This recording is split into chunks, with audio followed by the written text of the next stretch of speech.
Hello बच्चों, चलिए प्रश्न को पढ़ते हैं। एक एक अंतर लिखिए फाइबर्स एवं ग्लोब्यूलर प्रोटीन। इस प्रश्न में हमें एक एक अंतर लिखना है फाइबर्स और ग्लोब्यूलर प्रोटीन के बीच में। तो आइए देखते हैं। सबसे पहले जो है बात करेंगे इस प्रश्न में मुख्य अवधारणा की बात करते हैं। तो इस प्रश्न में हमारे हो जाएगा प्रोटीन। प्रोटीन क्या होता है इसके बारे में थोड़ा देखते हैं और फिर चलेंगे अपने उत्तर में। प्रोटीन जो होते हैं एक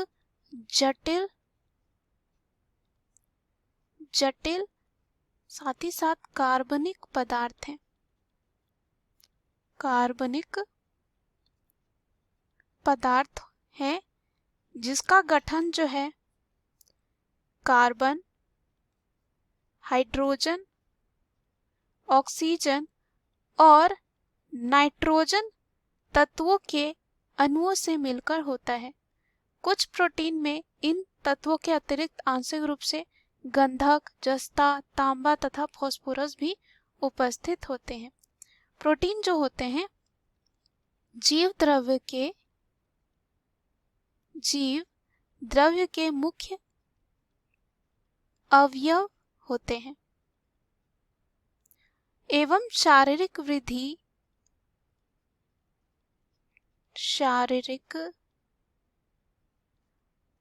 वृद्धि और विभिन्न जैविक क्रियाओं के लिए जो है आवश्यक होते हैं और कह सकते हैं जरूरी होते हैं।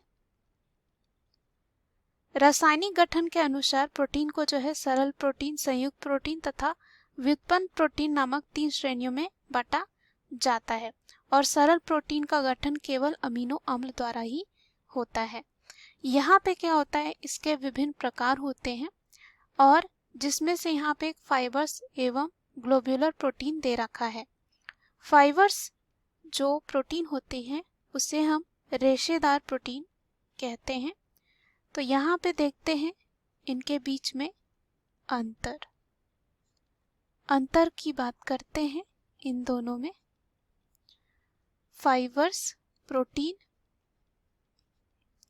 दूसरी ओर देखते हैं ग्लोब्यूलर प्रोटीन, अर्थात इसे कह सकते हैं गोलाकार प्रोटीन। तो इसमें अंतर की बात करें तो सबसे पहला जो अंतर होगा, फाइबर्स प्रोटीन जो होते हैं यानी कि रेशेदार प्रोटीन जो होते हैं अघुलनशील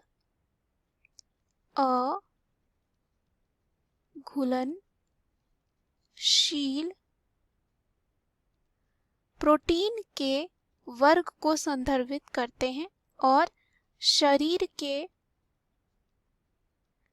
मुख्य संरचनात्मक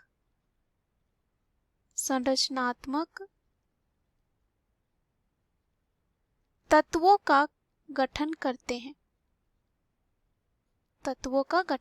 हैं।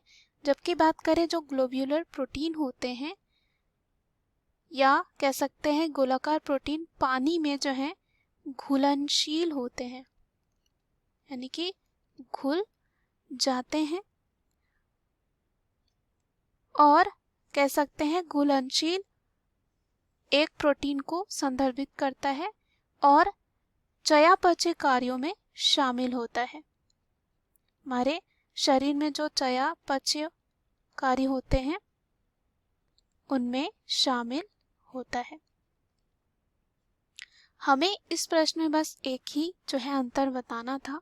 तो ये जो इन दोनों के बीच में अंतर था, मुख्य अवधारणा के आधार पर हमने सिद्ध कर लिया है कि एक एक अंतर फाइबर्स और ग्लोब्यूलर प्रोटीन के बीच में क्या है। आशा करती हूँ यह उत्तर आपको समझ में आया होगा। धन्यवाद।